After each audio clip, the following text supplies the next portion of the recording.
بالله من الشيطان الرجيم بسم الله الرحمن الرحيم قال سبحانه وتعالى في كلامه المجيد والفرقان الحميد ان الدين عند الله الاسلام. عزیزان محترم، واجب الاحترام بزرگان، تقوی پروردگار کی وصیت و نصیحت کے بعد امام رضا علیہ السلام جو کہ کافی راستے باواز بلند صلوات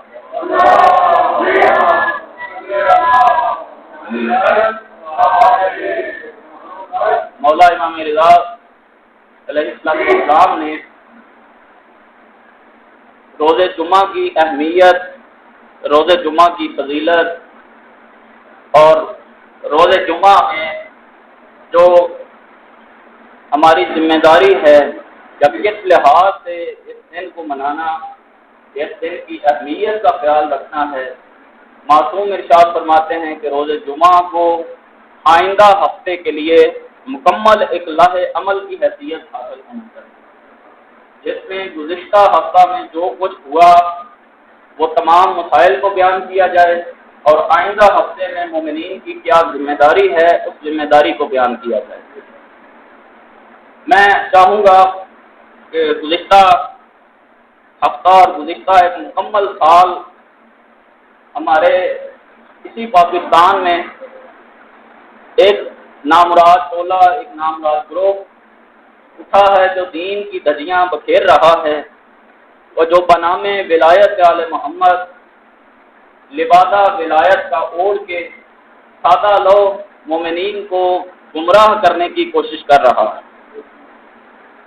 6 جولائی کو جو ہمارا ایک قومی دن تھا، ہمارا ایک ملی دن تھا کہ جس دن میں ملت تشیع سربلند ہوئی تھی، مفتی جعفر حسین صاحب کی قیادت ہو یا علامہ سید عارف حسین الحسینی صاحب کی قیادت ہو یا موجودہ قائد سید ساجد علی نقوی صاحب کی قیادت ہو، ان کی قیادتوں میں یا موجودہ دیگر علماء کرام جو ہمارے ملت کا تاج ہیں، علامہ سید جواد نقوی ہوں، علامہ راجہ ناصر حسین حسینی صاحب ہوں، دیگر کئی علماء جو ہمارے ملت کا ایک فخر ہیں، ان علماء کی کوششوں اور محنتوں کو اور ان کی کاوشوں کے اوپر پانی پھیرنے کے لیے اور ملت کے حقیقی چہرے کو مسخ کرنے کے لیے، تشیع کے روشن چہرے کو بدنما داغ لگانے کے لیے اسی دن کا انتخاب کیا کہ جس دن کو طاغوت کے سامنے ملت اسلامیہ، ملت تشیع سربلند ہوئی تھی۔ اس لیے ہم سب کا فرض بنتا ہے کہ ان کی روک تھام کے سلسلے میں اپنی ذمہ داری کو سمجھیں بھی اور ادا کرنے کی کوشش بھی کریں۔ میں ترنامہ کلام کے عنوان سے رب کریم کے لا ریب و بے عیب کتاب سے آیہ مجیدہ، وقت کے دامن میں گنجائش بہت کم ہوتی ہے، تھوڑے سے چند مطالب ہے جو آپ احباب کی سماعتوں کی نظر کرنا چاہوں گا۔ رحمان اللہ رحیم اللہ کریم پروردگار اپنی بے عیب و لا ریب کتاب میں سورہ آل عمران آیت نمبر 19 میں ارشاد فرماتا ہے ان الدین عند اللہ الاسلام۔ رب کریم کے نزدیک جو دین رب کی نگاہ میں پسندیدہ دین ہے وہ دین اسلام ہے۔ اسلام سے ہٹ کے کسی قسم کی کوئی تعبیر بھی رب کریم کی بارگاہ میں قابل قبول نہیں ہے۔ اسی سورہ میں آگے چل کے سورہ آیت نمبر 85 میں ارشاد رب العزت ہوتا ہے فَمَن يَبْتَغِ غَيْرَ الْإِسْلَامِ دِينًا، جو اس اسلام سے ہٹ کے جس اسلام کو 23 سالہ محنت، کوشش، جدوجہد کے بعد ائمہ معصومین علیہ السلام کی قربانیوں کے بعد مومنین تک جو پہنچا ہے، وہ اسلام اگر کوئی بندہ اس دین سے ہٹ کے کوئی اور دین لے کے آتا ہے جو حبیب کبریا کا فرمایا ہوا نہیں، اللہ کا بتایا ہوا نہیں، اللہ کا بنایا ہوا نہیں، خالق کائنات کا بنایا ہوا نہیں، مصطفیٰ کا پہنچایا ہوا نہیں، آل محمد کا بچایا ہوا نہیں، اپنی مرضی سے کوئی دین کی نئی تعبیر لے کے آتا ہے تو رب کریم ارشاد فرماتا ہے فَلَن يَقْبَلْ مِنْهُ، اللہ اسے اس دین کو قبول نہیں کرے گا، وَهُوَ فِي الْآخِرَةِ فِي الْخَاسِرِينَ، اور اس کا نتیجہ یہ ہوگا کہ وہ بروز محشر گھاٹا اٹھانے والوں میں سے ہوگا، خسارہ اٹھانے والوں میں سے ہوگا۔ نقصان اٹھانے والوں میں سے ہوگا وہ بندہ جو دین خدا، دین مبین اسلام سے ہٹ کے کوئی نئی تعبیر اپنی طرف سے دین گڑھ کے لے آتا ہے، تو رب کریم کی بارگاہ میں وہ قابل قبول نہیں ہوگا۔ عزیزان محترم، فقط عام بندے کی بات نہیں، تو جو فرمائیے گا کہ اگر کوئی عام بندہ دین کی کوئی تعبیر گڑھ کے لے آتا ہے اس کی تو کوئی ویلیو ہی نہیں نا۔ عام بندے کی بات نہیں، خود سرور دو عالم کو پورے قرآن میں دیکھ لیجئے، اتنا سخت لب و لہجہ، اتنا سخت لب و لہجہ قرآن کریم میں کہیں بھی اللہ تبارک و تعالیٰ کی ذات کی طرف سے پیغمبر دو عالم کے ساتھ روا نہیں رکھا گیا۔ جتنے سخت اور اتنے ہی سخت الفاظ کے ساتھ سورہ مبارکہ حاقہ کی آیت نمبر 44 سے لے کے 47 تک ان آیات کا مطالعہ کیجئے۔ اتنے سخت مطالب رب کریم نے ارشاد فرمائے، لو تقول علینا بعض الاقاویل، اے پاک پیغمبر آپ کی عظمت بہت زیادہ بلند ہے، آپ کا مقام، آپ کا مرتبہ بہت زیادہ بلند ہے، آپ علت غائیہ کائنات ہیں، لولا کا لما خلق الافلاق کے بارے سے آپ کے صدقے میں اس کائنات کو بنایا گیا ہے، لیکن اے حبیب لو تقول علینا بعض الاقاویل، اگر آپ اپنی طرف سے کچھ باتیں گھڑ کے بنامے دین لوگوں کو بتانا شروع کر دیں، تو رب کریم ارشاد فرما رہا ہے لَأَخَذْنَا مِنْهُ بِالْيَمِينِ، اے رسول ہم آپ کو آپ کے دائیں بازو سے پکڑ لیں گے، ثُمَّ لَقَطَعْنَا مِنْهُ بِالْوَتِينِ، اور ہم آپ کی شارب حیات کاٹ دیں گے۔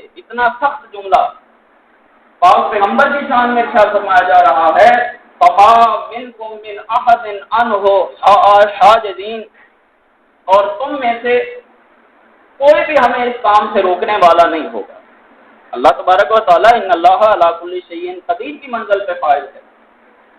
وہ رب کریم ارشاد فرما رہا ہے، عام لوگوں کی بات کو جا، اگر پیغمبر بھی اپنی طرف سے کچھ بات بنا کے وہ بنا میں دین لوگوں کو تبلیغ کرتے ہیں تو وہ قابل قبول نہیں ہوگا، وہ قابل قبول نہیں ہوگا۔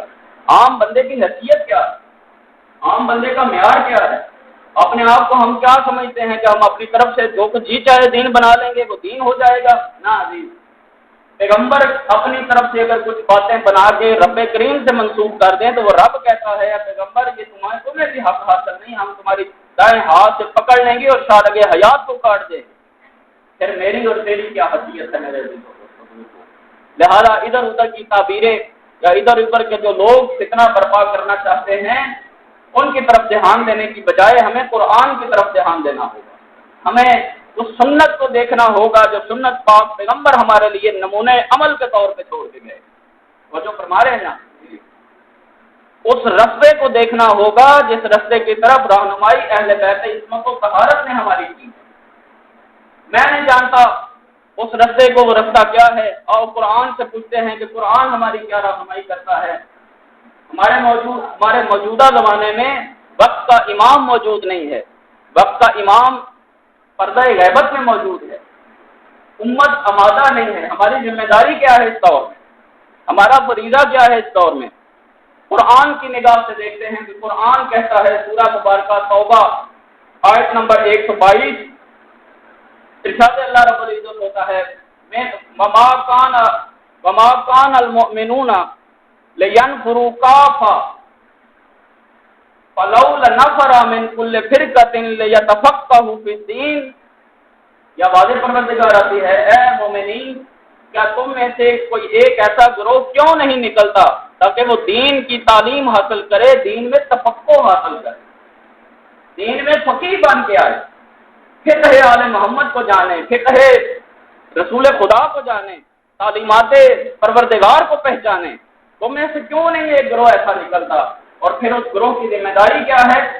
وَلِيُنذِرُوا قَوْمَهُمْ إِذَا رَجَعُوا إِلَيْهِ، جب وہ پڑھ کے سمجھ کے دین خدا کے تمام اصولوں کو، قوانین کو سمجھ کے اپنی قوم کی طرف آئیں تو انہیں ڈرائیں، انہیں حکم پروردگار پہنچائیں۔ یہ ذمہ داری ہے ایسے افراد کی۔ یہ علماء کیوں آگے بیچارے گالیاں کھاتے رہتے ہیں ہم سے؟ وجہ صرف یہ ہے کہ وہ دین انہیں کہہ رہا ہے کہ جو سیکھا ہے وہ لوگوں تک پہنچاؤ۔ جو آل محمد کے دروازے سے، جو دسترخوان آل محمد سے جن علوم کو سیکھنے کی کوشش کی ہے، جہاں تک جن مطالب کو تم سیکھ چکے ہو وہ مومنین تک پہنچاؤ، یہ ذمہ داری ہے۔ اور پھر مومنین کی یہ ذمہ داری ہے کہ وہ ان باتوں کے اوپر عمل کرنے کی کوشش کریں۔ عزیزان محترم، غیبت کے اس دور میں آل محمد نے ہمیں کیا نظام دیا؟ اس ایام غیبت میں سرکار محمد و آل محمد کی طرف سے ہمیں کون سا نظام ملا؟ ہمیں کون سا ایسا نظام ہے کہ جس نظام کے تحت ہم نے زندگی بسر کر رہا ہے؟ کیا اپنی مرضی سے شکر پہ بہار چھوڑ دیا گیا ہے کہ جو جی چاہے، جس کا جو جی چاہے بنا لے؟ نہ عزیزان محترم، شکر بے مہار نہیں چھوڑا گیا، ہمیں ایک نظام کا پابند و پیرو بنایا گیا۔ اس نظام سے ہٹ کے ہم چل نہیں سکتے، دین کی تشریح کو سمجھ نہیں سکتے، اس نظام سے ہٹ کے ہم کسی نظام کو فالو نہیں کر سکتے، اس کے اوپر عمل نہیں کر سکتے۔ وہ نظام کیا ہے؟ عزیزان محترم، پردہ غیبت میں جانے لگے تھے امام زمانہ علیہ السلام صلی اللہ علیہ وسلم۔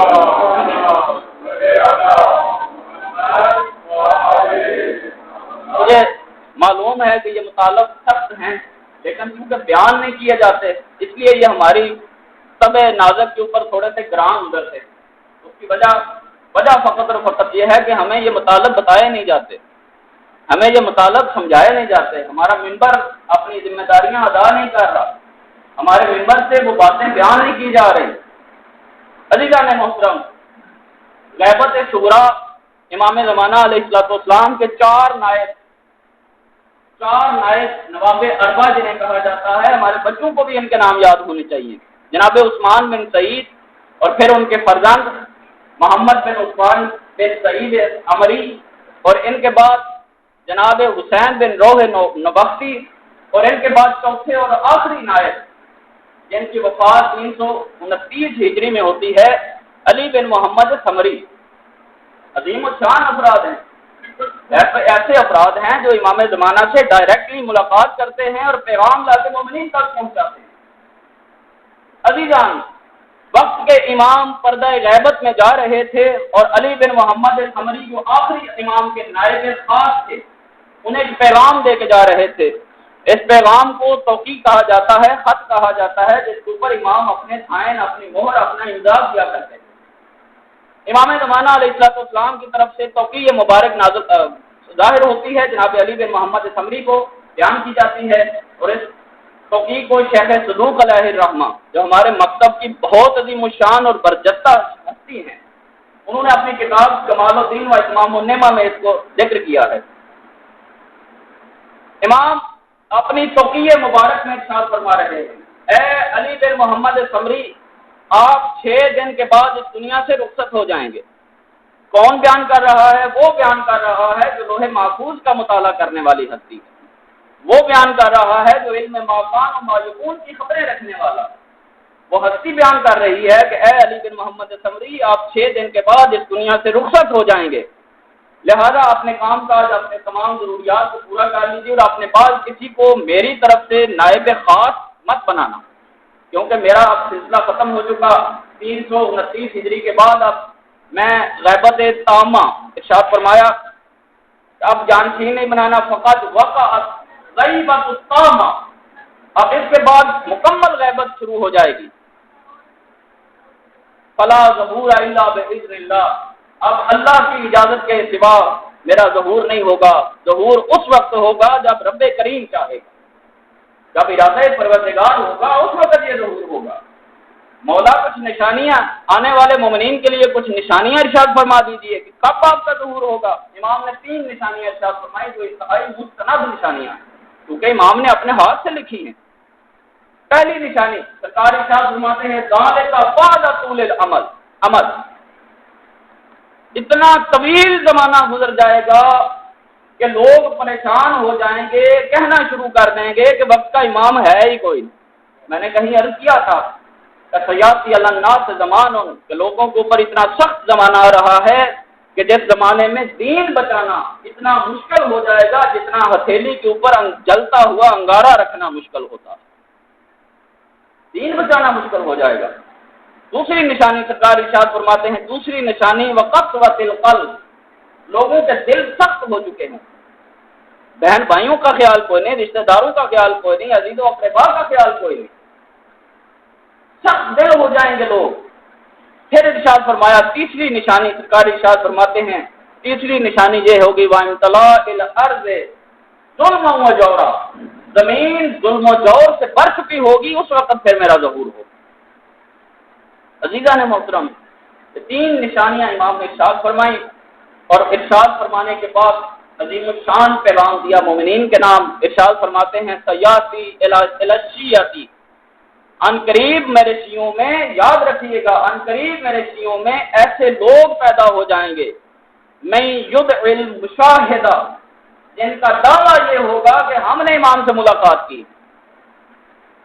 ہماری امام سے ملاقات ہوئی ہے، امام میری خواب میں آئے، فلاں فلاں فلاں جگہ پہ یہ کر دو وہ کر دو، فلاں پڑھ دو یہ کر دو وہ کر دو۔ عزیزان، امام ارشاد فرما رہے ہیں جو بندہ میری غیبت تامہ کے ایام میں، جو شخص یہ دعویٰ کرے گا کہ میں امام زمانہ نے آ کے اس سے ملاقات کی ہے، کذاب کذاب کذاب، وہ شخص جھوٹا ہے، انتہائی جھوٹا ہے وہ بندہ۔ اور عجیب ہے کہ ہمارے یہاں تخت سجائے جاتے ہیں، کرسیاں لگائی جاتی ہیں، بیٹیاں بہنیں بٹھا دی جاتی ہیں امام کے نام سے۔ عزیزان محترم، ایسے افراد امام کی نگاہ میں، ہماری نگاہ میں وہ بڑے دیندار ہوں گے، لیکن امام کی نگاہ میں ان سے بڑا جھوٹا اس دنیا میں کوئی نہیں۔ تو جو فرما رہے ہیں نا مطالب یقیناً سخت ہیں، لیکن عزیزوں دوستوں بزرگوں یہ ساری باتیں بیان کرنے والی باتیں۔ عزیزان محترم، میں عرض کروں گا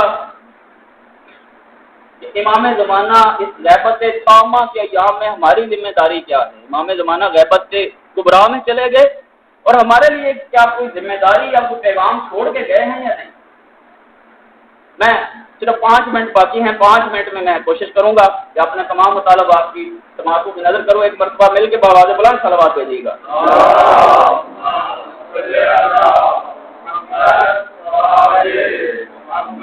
عزیزان، 1,24,000 انبیاء آئے، حضرت آدم سے لے کے خاتم النبیین تک انبیاء نے اذیتیں برداشت کی، یقتلون النبیین بغیر الحق، آروں سے چیرا گیا انبیاء کو، اتنی سخت اذیتیں برداشت کرنی پڑی انبیاء کو، اور خود پیغمبر دو عالم ارشاد فرماتے ہیں ما اوذی النبی مثل ما اوذی، جتنی اذیتیں مجھ مصطفیٰ کو دی گئی ہیں اتنی کسی نبی کو نہیں دی گئی، جتنا پریشان مجھ مصطفیٰ کو کیا گیا ہے اتنا پریشان کسی نبی کو نہیں کیا گیا۔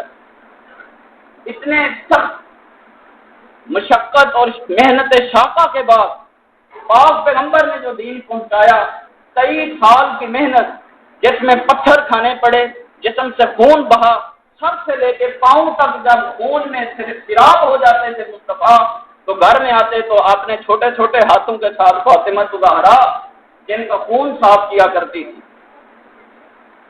اتنی سخت محنت شاقہ کے بعد جو دین پہنچا، پھر جلتا ہوا دروازہ گرایا گیا، علی مولا کے گلے میں رسی ڈالی گئی، یہ ساری اذیتیں برداشت کی۔ جب دین پہ مشکل پیش آئی تو بڑا ہوا کنبا لے کے ساری دنیا لبیک اللہم لبیک کی صدائیں بلند کر رہی تھی، اور کعبہ سے نکل کے اس میدان کا راز کربلا کے میدان کو جا کے آباد کرتے ہیں حسین ابن علی، اپنے یار انصار مددگار سب کچھ قربان کر دیتے ہیں، حتیٰ جناب زینب کبریٰ جیسی عظیم الشان ہستی کی چادر قربان کر دی جاتی ہے۔ کیا اتنی محنتیں اور قربانیاں دینے کے بعد دین کی حفاظت کا کوئی انتظام نہیں چھوڑا؟ کیا اتنی قربانیاں دینے کے بعد معصومین علیہ السلام کی طرف سے دین کی حفاظت کا کوئی انتظام نہیں کیا گیا؟ عزیزان محترم، دین کی حفاظت کا انتظام یقیناً معصومین علیہ السلام نے کیا، اور خود امام زمانہ ارشاد فرماتے ہیں اب میں غیبت کبریٰ میں جا رہا ہوں، اما الحوادث الواقعۃ فارجعوا فیہا الی رواۃ احادیثنا۔ اب یاد رکھنا مومنین، میں غیبت کبریٰ میں جا رہا ہوں، اب غیبت کبریٰ کے ایام میں تمہاری ذمہ داری یہ ہے کہ تم ان افراد کی طرف رجوع کرنا جو ہم اہل بیت کے علوم کو جاننے والے، آل محمد کے دروازے کے جو دسترخوان آل محمد کے دروازے پہ جو آپ علم آل محمد کو لیتے ہیں، ان کی طرف رجوع کرنا، ہر ایرے غیرے نسو خیرے کی طرف رجوع نہیں کرنا، ہر جاہل کی طرف رجوع نہیں کرنا۔ رجوع آل محمد کی طرف سے ثابت ہے۔ عزیزان، رجوع اس کی طرف کرنا ہے جو جاننے والا ہو، جو عالم ہو، جو فقیہ ہو، جو محمد و آل محمد کے علوم کو جانتا ہو۔ ہر کسی جاہل کی طرف رجوع نہیں کیا جا سکتا۔ عزیزان محترم، یہ جملہ بڑا ہی پیارا جملہ ارشاد فرمایا انہم حجتی علیکم، یاد رکھنا ان کی عام حیثیت نہیں، وہ میری طرف سے تمہارے اوپر حجت ہیں، وَأَنَا حجت اللہ، اور میں اللہ کی حجت ہوں۔ اب کوئی جاہل آ کے ممبر کے اوپر یہ کہنا شروع کر دے انہیں حجت کیوں کہتے ہو، انہیں یہ کیوں کہتے ہو، انہیں وہ کیوں کہتے ہو، عزیزان یہ کوئی عام شخصیت نہیں، وقت کا امام انہیں حجت بنا رہا، امام وقت انہیں حجت کہہ رہا ہے۔ ارشاد فرماتے ہیں انہم حجتی علیکم، یہ میری طرف سے تمہارے اوپر حجت ہے، اور انا حجت اللہ، میں نہیں مانتا جی، میں نہیں جانتا، تیری حیثیت کیا ہے کہ تو نہیں مانتا، تو نہیں جانتا، تو دین کا ٹھیکیدار بنا پھرتا ہے، تیری کوئی حیثیت نہیں۔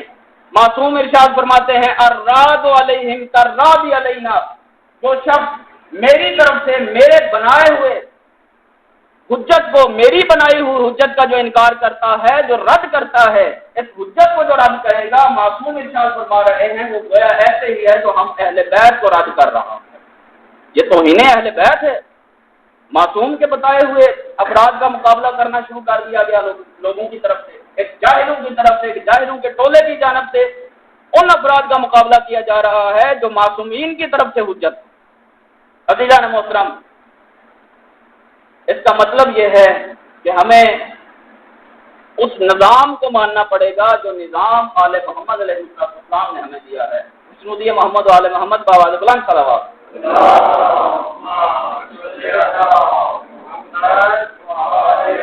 میں ساری گفتگو کو چھوڑ کے دین میں کسی رائے، کسی کا مشورہ نہیں چلے گا، مشورہ فقط دین میں انہی ہستیوں کا چلے گا کہ جو دین کے ذمہ دار ہیں، جنہیں خالق کائنات نے دین کا ذمہ دار بنایا ہے۔ معصومین علیہ السلام ارشاد فرماتے ہیں یہ دین کی ذمہ داروں سے ذمہ داری کو چھین جانے کے بعد ہی ہم فرقوں میں تقسیم ہوئے ہیں۔ اگر اصلی دین کے جو حقدار تھے، جو دین کے ذمہ دار تھے، ان تک دین رہتا یا ان تک دین کو رہنے دیا جاتا تو کبھی بھی یہ فرقے بازی نہ ہوتی۔ بی بی فاطمہ زہرا سلام اللہ علیہا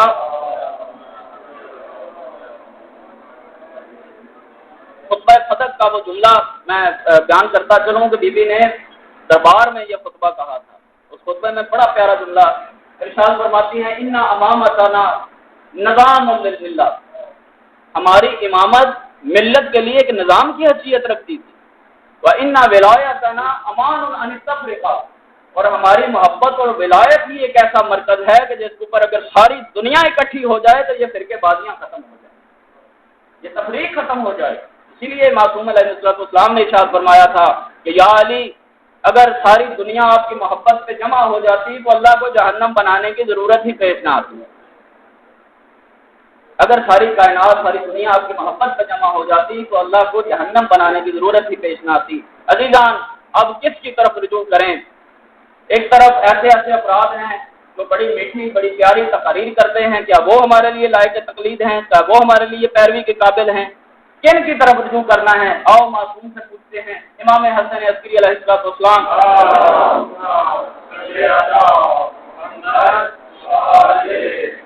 امام نے ارشاد فرمایا ہر عالم بھی قابل تقلید نہیں، ہر عالم بھی پیروی کے قابل نہیں۔ امام ارشاد فرما رہے ہیں اما من کان من الفقهاء سائلا لنفسه حافظا لدينه مطيعا لامر مولاه مخالفا على هواه فللعوام ان يقلدوه۔ معصوم ارشاد فرما رہے ہیں ہر بندہ قابل تقلید نہیں، ہر بندہ پیروی کے قابل نہیں۔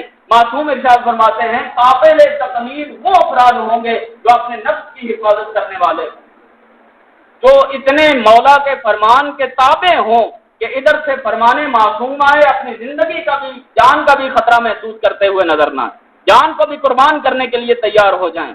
مخالفاً علی ہوا حوث کے پیروکار نہ ہو، دنیا دار نہ ہو۔ معصوم ارشاد فرماتے ہیں مولا کے مطیع و فرما بردار ہوں، فلل عوام یقلدوا۔ اب ایسے افراد کی طرف رجوع کرنا مومنین کی ذمہ داری ہے۔ کہ ایسے افراد کی طرف رجوع کریں۔ یہ تقلید کا لفظ معصوم علیہ السلام نے خود ارشاد فرمایا ہے، فَلِلْعَوَامِ أَن يُقَلِّدُوا، لوگوں کو چاہیے کہ ایسے شخص کی پیروی کرے، جس شخص میں یہ صفات موجود ہوں ایسے شخص کی پیروی کرے۔ اور یہاں کیا ہوتا ہے، انظر الی ما قال ولا تنظر الی من قال، جو کہہ رہا ہے اس کی طرف دیکھو، جو کہہ رہا ہے اس کی طرف دیکھو، لفظوں کی طرف دیکھو، کون کہہ رہا ہے یہ نہ دیکھو۔ عزیزان محترم، ہر حدیث کا ایک مقام ہوتا ہے، ہر حدیث کا ایک معیار ہوتا ہے۔ جو کہہ رہا ہے اس کی طرف دیکھو، کون کہہ رہا ہے اس کی طرف نہ دیکھو۔ بھائی یہ حدیث، اس حدیث کا معیار کوئی اور معیار ہے، یہ اس معاشرے کے لیے حدیث ہے جس معاشرے میں حق اور باطل کی تمیز کرنا ممکن ہے۔ جہاں حق اور باطل کی تمیز کرنا ممکن ہو، جہاں حق پہچانا ہوا ہو، وہاں آپ سمجھ سکتے ہو کہ یہ حق ہے یہ باطل ہے۔ جہاں حالت یہ ہو کہ ایک ناخلق ممبر کے اوپر کھڑا ہو کے خالق رازق مالک کسی اور کو بنا کے چلا جائے اور ہم سارا سال ساری زندگی اسی چکر میں پڑے رہیں، وہاں عزیزوں دوستوں بزرگوں یہ بھی دیکھنا پڑے گا کہ حق کیا ہے اور یہ بھی دیکھنا پڑے گا کہہ کون رہا، وہاں یہ بھی دیکھنا پڑے گا، کیونکہ قرآن یہ واضح پیغام دے رہا ہے، یوسوس فی صدور الناس، ایسے افراد ہیں کہ جو لوگوں کے دل میں وسوسے پیدا کرتے ہیں، ویسا بندہ وسوسہ پیدا کر کے نہ چلا جائے۔ عزیزان محترم، دعا ہے کہ خالق کائنات ہمیں حق اور باطل کو سمجھنے کی توفیق نصیب فرمائے۔